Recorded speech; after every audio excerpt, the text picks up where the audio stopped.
Tony Tantillo is brought to you by 1906 Butcher Shop, sold at your Western Beef Store. Okay, we're on. Are you ready? I am ready. Now, first of all, her chicken meatballs are fantastic. So yesterday I go, Steph, let's make that for today. You said, okay, Dad, I will.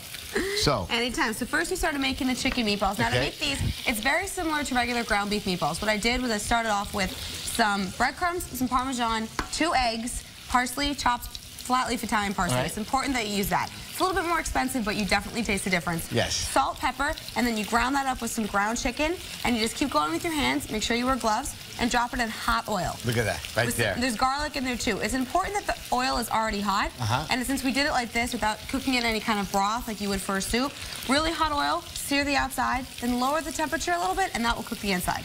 And it's so beautiful. Look at it. Few are getting cooked now, but you cooked a bunch. We were starting eating them in the studio. And a quick tip on asparagus right now, because asparagus, it's the spring. It really is springtime. And in California, the asparagus from the Delta region is coming in, and it's fantastic. When you buy it, you want to make sure it's green from top to bottom. It's very important. Free from any shriveling whatsoever. Free white trunks. Make sure there's no white trunks. Nice and green, like I said. And squeeze it. When it's fresh, it's squeaky, and that's when it's the best. Oh, springtime asparagus. You can't. I love that it squeaks.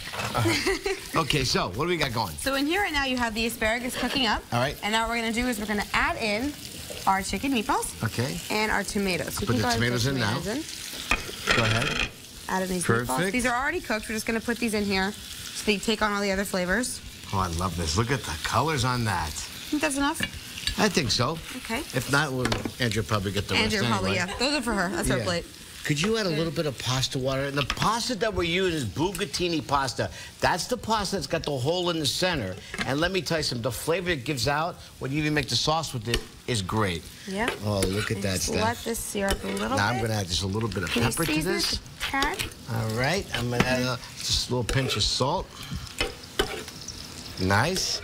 And what do you think? I think that's good. There's a nice sauce going on in the bottom of this with the tomatoes. When they release those juices, it's nice. It creates a nice sauce and they heat up. And I like how you put the tomatoes in around the very end, because these tomatoes are great tomatoes this time of year. There's a lot of moisture, so if you put them in too early, they're going to start to break up, and you're going to lose some of that flavor. And plus, they're so sweet, they're like candy. They are like candy. You don't really need to cook them too much. Hold on a second. You got to eat one? Oh, it's so good. Okay, I think we're ready to put this on top of the bucatini. Here we go. Put this right on top. Bucatini is actually just like a plate now for all this beautiful ingredients. Would you look at that? Beautiful. Maybe we can put a little bit of cheese on top, too. Put a little bit of cheese on top. This is a work of art. Look at this plate. Stephanie. That's great. I wanted that as a family style plate. Holding me back from these meatballs. I love them. I know. Anytime. Straight in with the fork. So good. Beautiful. Absolutely amazing. I know. Explain again why you need to wear the gloves when you make. Well, it's raw meat. Right. So when you're, especially poultry, so when you're moving it around with your hands, it's really just for safety. Now, one of the common things when you use chicken in place of beef is you lose moisture. How do you preserve them here? Well, what I do actually, when you roll it up, don't pack them in. Make sure they're very light in your hands, and then you put them in the oil, and that way the inside stays nice and airy, and it doesn't lose too much moisture. All right. There you go. Good tips there. All right, time to see what. Meatballs are good too. Go ahead.